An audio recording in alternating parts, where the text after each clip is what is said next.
صفوان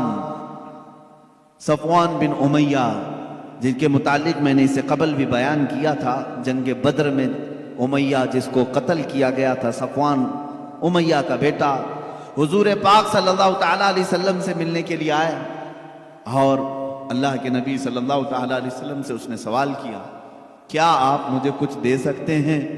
حضور پاک صلی اللہ علیہ وسلم نے اس وقت صفوان کو اتنی بکریاں دی کہ صحابہ فرماتے ہیں 2 پہاڑوں کے بیچ میں جتنی جگہ تھی وہ سب بکریوں سے بھر گئی، ایک شخص کو اتنی بکریاں دی۔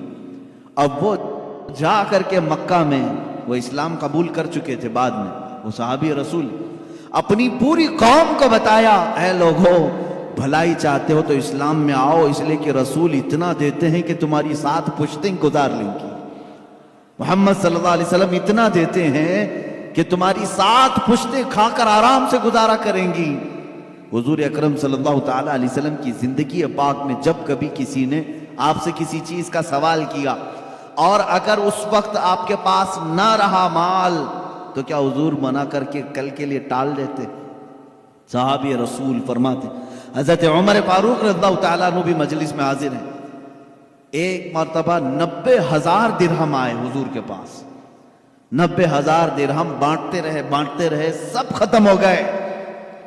ایک عورت تاخیر سے آئی، اس نے کہا، یا رسول اللہ صلی اللہ علیہ وسلم، میں مدینے کی غریب عورت ہوں، سنا ہے آج مال بانٹا جا رہا ہے، مال تقسیم کیا جا رہا ہے، مجھے بھی کچھ عطا کریں۔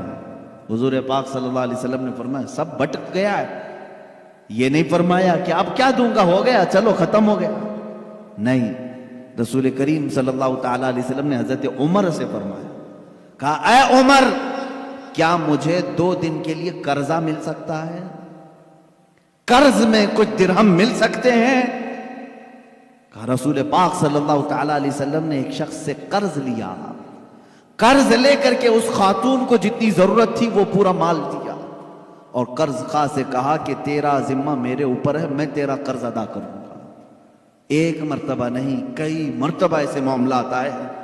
اللہ کے نبی صلی اللہ تعالیٰ علیہ وسلم کے پاس اگر کوئی اس حال میں آیا کہ آپ کے پاس کچھ نہیں ہو، آپ نے قرض لیا اور اسے نہ نہیں کہا، نہ کہنا میرے رسول کی عادت ہی نہیں۔ حضور پاک صلی اللہ تعالیٰ علیہ وسلم نے اسے عطا کیا۔ حضرت ابو ہریرہ رضی اللہ تعالیٰ عنہ کا حال سنیں۔ سیدنا ابو ہریرہ یہ وہ صحابی ہیں جو اصحاب صفہ میں سے تھے۔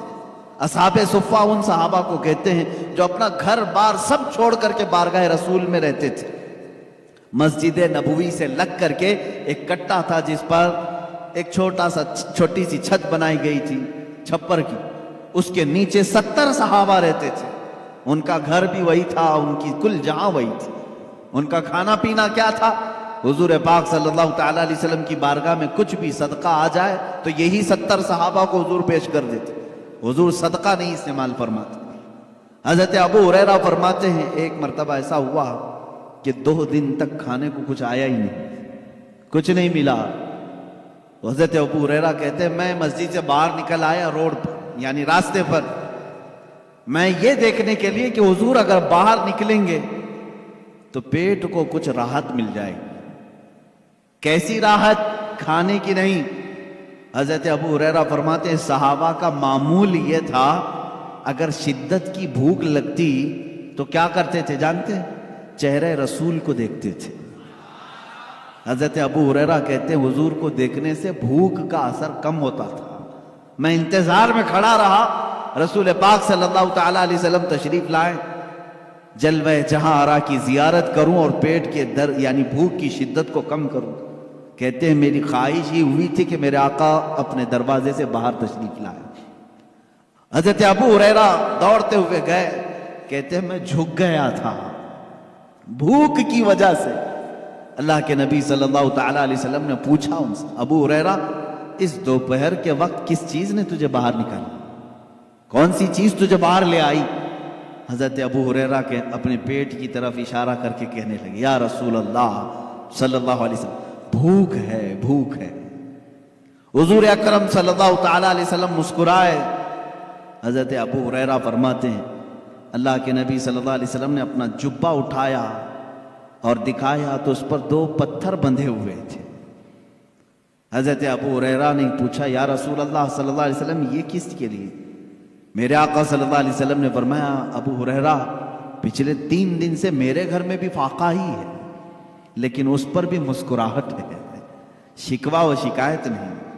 فاقہ تو میرے آقا کا شوق تھا، ورنہ وہ مالک و مختار رسول ہیں، ان کے لیے دسترخوان جنت سے اتارے جائیں۔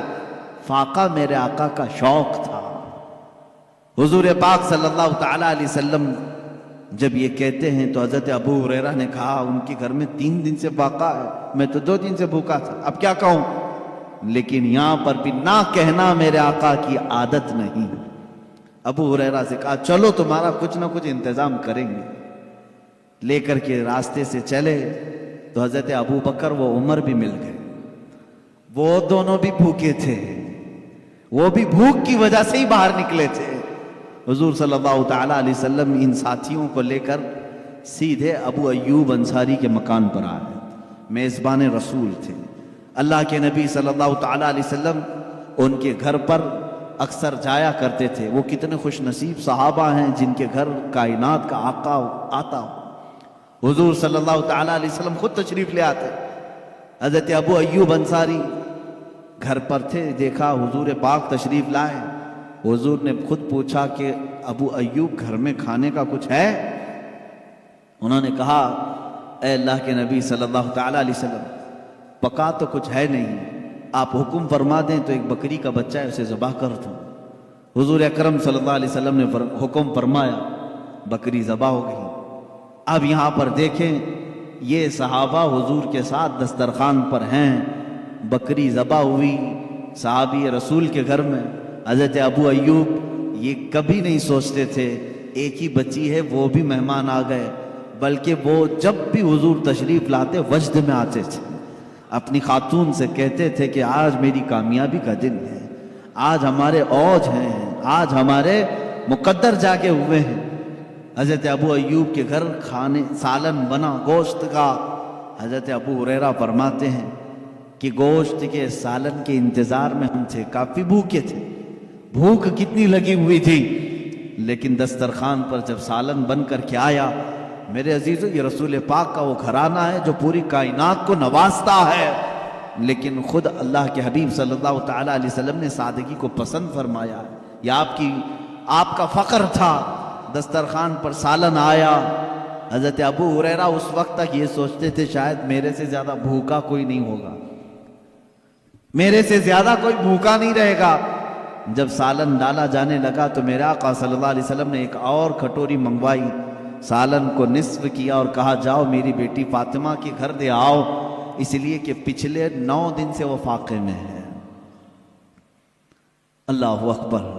یہ لجپال گھرانہ، سخی گھرانہ، نہ کہنا ان کی عادت نہیں۔ قرآن نے تو ان کی فضیلت میں آیت نازل کی، وَيُطْعِمُونَ الطَّعَامَ عَلَى حُبِّهِ مِسْكِينًا وَيَتِيمًا وَأَسِيرًا۔ آپ نے سنا ہوگا سیدہ کائنات فاطمہ الزہرا کے گھر میں روزے سے تھے سارے لوگ۔ ایک دن ایک یتیم آیا، 5 روٹیاں دے دی، دوسرے دن ایک قیدی آیا، 5 روٹیاں دے دی، ایک مسکین آیا اسے 5 روٹیاں دی، 3 دن تک صرف پانی پر وہ افطار کرتے رہے۔ اس سخاوت کے درجے کو میں سمجھتا ہوں پوری دنیا نہیں پہنچ سکتی، پوری کائنات نہیں پہنچ سکتی۔ حاتم طائی کی جو سخاوت مشہور ہے، کوئی مجھے یہ نہیں بتا سکتا کہ حاتم طائی خود بھوکا رہ کر لوگوں کو دیا ہو۔ ہاں، خود کا گھر ٹھیک ٹھاک تھا، کھا پی کر کے دوسروں کو دیا جا رہا تھا، لیکن رسول پاک کی سخاوت میں یہ اثر آپ کو دیکھنے کو ملے گا۔ اللہ کے نبی صلی اللہ تعالی علیہ وسلم نے فقر کو اختیار کیا، لیکن امت کو ہمیشہ مالدار دیکھا، امت کے نصیبے کو ہمیشہ بلند فرمایا۔ جو نہ بھولا ہم غریبوں کو رضا، یاد اس کی اپنی عادت کیجیے۔ میرے عزیزوں، بعض لوگوں کو یہ غلط فہمی نہ ہو جائے، رسول پاک صلی اللہ تعالی علیہ وسلم اگر مالک و مختار تھے تو پیوند لگا لباس کیوں پہنتے تھے؟ کھجور کے رہتے، سونے کی کرسی پر بیٹھتے۔ آپ مجھے بتاؤ اس سنت پر اگر امت کو عمل کرنا ہوتا تو کیا کرتی؟ حضور کی ہر سنت پر عمل کرنے کی خواہش امتی کی ہے یا نہیں؟ میرے آقا جیسے جیسے کرتے تھے اس کو سنت کہتے ہیں۔ اگر رسول پاک بڑے عالیشان محل بناتے اور سونے کی کرسی لیتے تو مجھے بتاؤ اس سنت پر کتنے لوگوں کا عمل ہو سکتا تھا؟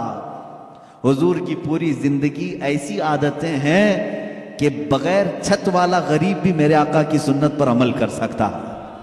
حضور کی سنتوں پر عمل کرنا ہر امت کے لیے آسان ہے، اسی لیے میرے آقا صلی اللہ تعالی علیہ وسلم نے ہائی پروفائل کی زندگی اختیار نہیں کی، کیونکہ امت پر دشوار نہ ہو، امت میری اداؤں پہ اور سنتوں پہ عمل کرنے میں دشواری محسوس نہ کرے۔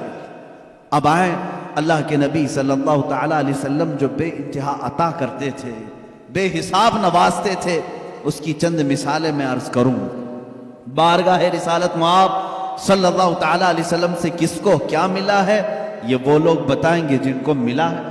صحابہ اکرام رضوان اللہ تعالی علیہ مجمعین کی عادت یہ تھی، بیمار ہوں تو رسول پاک کے پاس آ جاتے، اپنی پیٹ کے درد کی شکایت لے کر آئے، کوئی آنکھوں کی نابینا ہونے کی شکایت لے کر آئے، کوئی زبان کے گونگا ہونے کی شکایت لے کر کے آئے، اور ہر ایک کو میرے آقا صلی اللہ علیہ وسلم نے عطا کر کے بھیجا ہے۔ پیٹ کے درد والے کو پیٹ کے درد سے شفا، اور گونگے کو زبان، نابینا کو آنکھیں، لنگڑے شخص کو پاؤں، یہ تمام چیزیں رسول کریم صلی اللہ تعالی علیہ وسلم کے دربار سے عطا کی گئی۔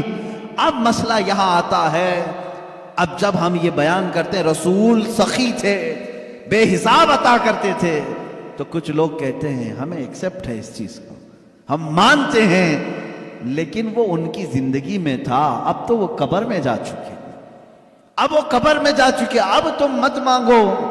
تو اس لیے اب میں اپنے ٹاپک کو بعد وفات حضور کی سخاوت پر ہی کہنا چاہوں گا۔ حضور کی وفات کے بعد وہ کیا کیا عطا کرتے ہیں۔